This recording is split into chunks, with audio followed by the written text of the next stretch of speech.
War doesn't send invitations. One night everything is normal, and the next, it's not. If that night is tonight, what you do in the first 60 minutes will decide whether your family survives the next 72 hours. That's the plan. The most dangerous thing you can do when conflict reaches your city is nothing. Freeze.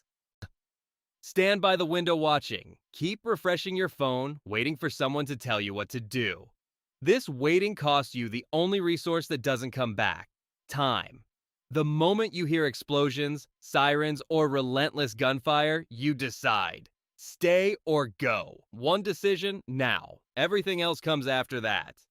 If you are within 10 kilometers of a military installation, government building, power plant, or urban center, you go. If you are in a rural area, suburb, or fortified structure, you stay. Choose one and commit. Hesitation between the two kills more civilians than either one. A good decision now is worth more than a perfect decision too late.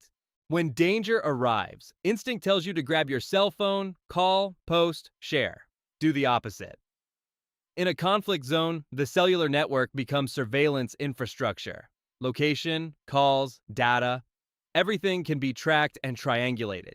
Every second of transmission is a second announcing your position. Turn off location services, Wi-Fi, Bluetooth. If you need to communicate, do it quickly, briefly, and delete it.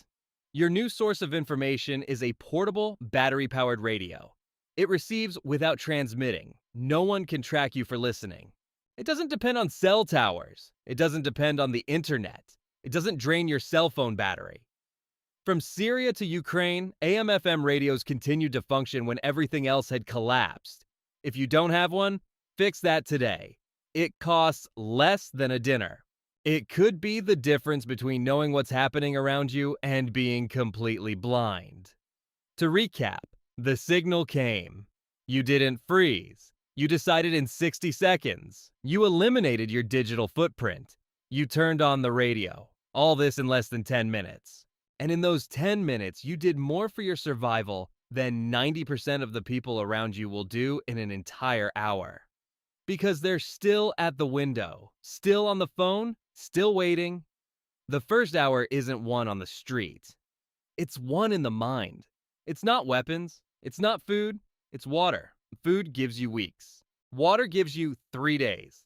And in an active conflict scenario, the water supply system is one of the first infrastructures to fail. Direct target, power failure at pumping stations, or contamination.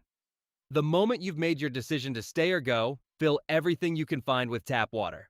Bathtub, pots, buckets, bottles, anything that can hold liquid. A standard bathtub holds about 300 liters. That's 40 days of water for 2 people at the minimum survival threshold. Do this before packing, before eating, before almost anything else. The window to collect water might be 10 minutes, it might be 2. Use it. If you've decided to go out, you have only one job. Grab your packed bag and head out the door. That's why every preparedness expert insists so much on an emergency bag. Because when the moment actually arrives, your brain doesn't function properly. Stress hormones narrow your thinking. You forget things, grab the wrong things, waste 10 minutes looking for shoes. A 72-hour bag already has a water filter, 3 days worth of food, a first aid kit, a radio, cash in small bills, copies of documents, a multi-tool, and a charger. It stays near the door, you grab it and go. That's the whole protocol. If you don't have a packed bag, and most people don't, you'll spend a maximum of 8 minutes grabbing the essentials in this exact order: water, medication, documents, money, food, warm clothing. Leave everything else behind. Every item you stop to grab is time you're still in a dangerous place. The 8 minutes you spend grabbing a laptop are 8 minutes that could cost you your life. Material possessions are replaceable. Time isn't. People aren't. The difference between those who have resources in the first few hours and those who don't isn't money. It's proactive decision-making. The backpack doesn't need to be expensive. The radio doesn't need to be sophisticated. The liters of water in the bathtub cost nothing. What costs money is having thought about it beforehand, having set it aside, having placed it near the door, having done it when there was no urgency at all, precisely so you don't have to think about it when the urgency arrives. Preparation isn't paranoia. It's the difference between acting and begging. Most people will waste the first 30 minutes trying to decide what to pack. They'll open closets, look for chargers, try to save things that don't matter. They'll argue with a family member about what's essential, and while they argue, the window closes. The water stops. The street that was clear is now blocked. The time they had is gone.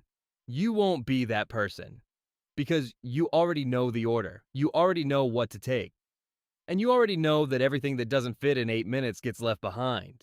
You have water. You have your backpack or your essentials. You made two critical decisions in less than 20 minutes. Now comes the part that catches most people off guard: movement.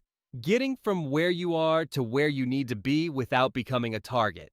The next chapter is about how to move when everyone around you is standing still. If you're evacuating, everyone in your city has the same instinct as you. Get in the car, get on the highway, and go. Which means the highway becomes a parking lot in 20 minutes. And a parking lot full of civilians during an active conflict is one of the most dangerous places you can be. Stuck, exposed, without cover, without maneuverability, surrounded by fuel and panicked people. You're not going to the highway.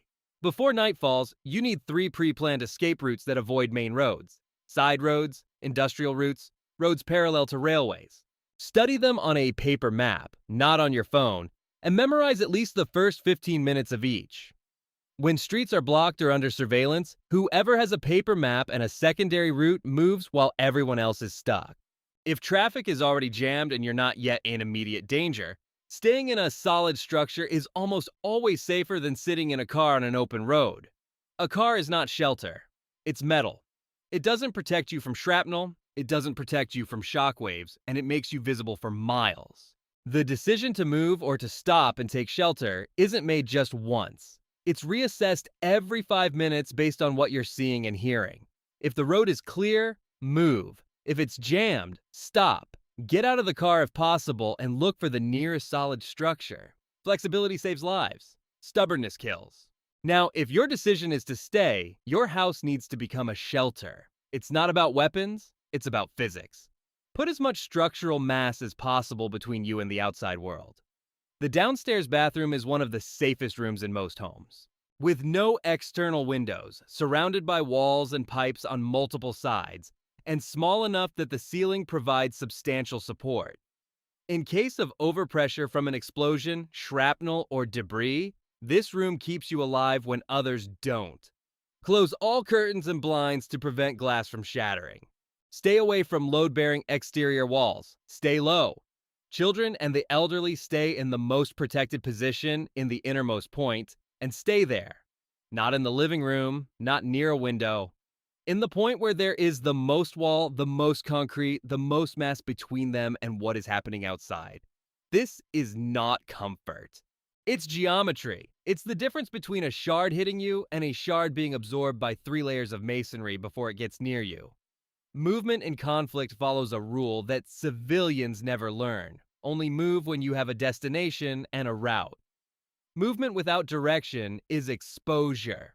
Running without knowing where you're going is more dangerous than staying still in good shelter.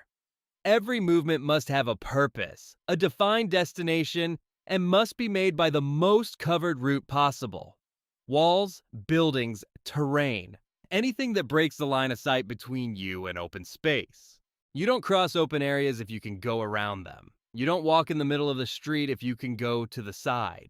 You don't expose yourself for a second longer than necessary. You are sheltered or on the move with a defined route. You have your resources. You have your position. Now, the missing piece is what destroys more families than any bomb: separation without communication. The next chapter is about how to keep your family connected, informed, and mentally whole when everything around you is crumbling. One of the most psychologically devastating things that happens to families in conflict situations is separation without communication. People make desperate and dangerous decisions, returning to unsafe areas, traveling alone, completely exposing themselves, simply because they don't know where their family is. The unknown is more unbearable than danger. Before that night arrives, you need 2 things established with your family: a meeting point and a communication window. The meeting point is a specific physical location that everyone knows by heart, not grandma's house.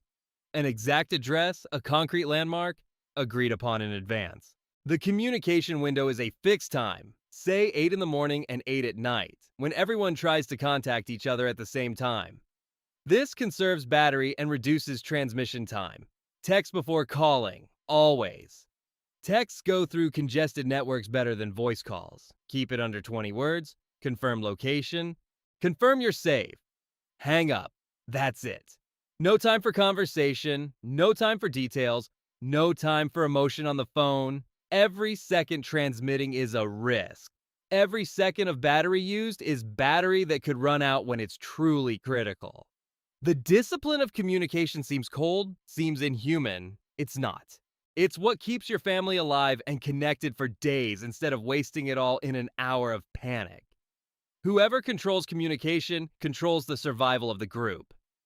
Now comes the hardest part. Harder than deciding, harder than moving, harder than taking shelter. The waiting. If you followed this protocol, by minute 45 you are sheltered, you have water, you have your backpack, your family has a plan, and you are monitoring official broadcasts. And now there is nothing to do but wait. And that's when the mind starts to attack. The information vacuum of the first hours of a conflict is fertile ground for everything that can destroy you from the inside without a single bullet ever reaching you. Rumors spread faster than suits. Neighbors, social media, messaging groups, everything will be full of unchecked information, often catastrophically wrong. People will claim things that aren't true. They'll say a certain neighborhood was destroyed when it wasn't. They'll say a certain route is clear when it's a trap.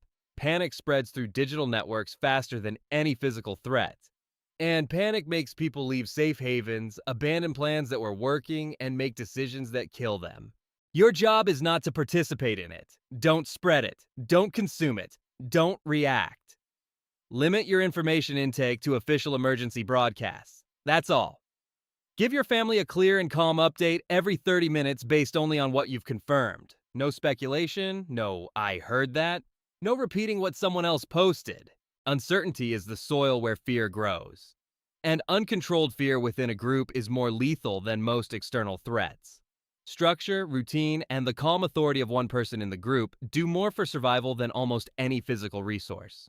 A firm voice saying, "We're safe, we have water, we have a plan, the next update is in 30 minutes," is worth more than a full backpack. 8 steps, 1 hour. Most people will never take 20 minutes to prepare for this scenario. And those are exactly the people who freeze when it becomes real. You just did what they won't do. The first hour isn't won or lost in the streets. It's won or lost in the mind. Everything you've read here fits into 60 minutes of action. Decide, erase, fill, grab, move, shelter, communicate, control. 8 verbs, 1 hour. The difference between those who survive and those who don't has never been luck. It's been decision.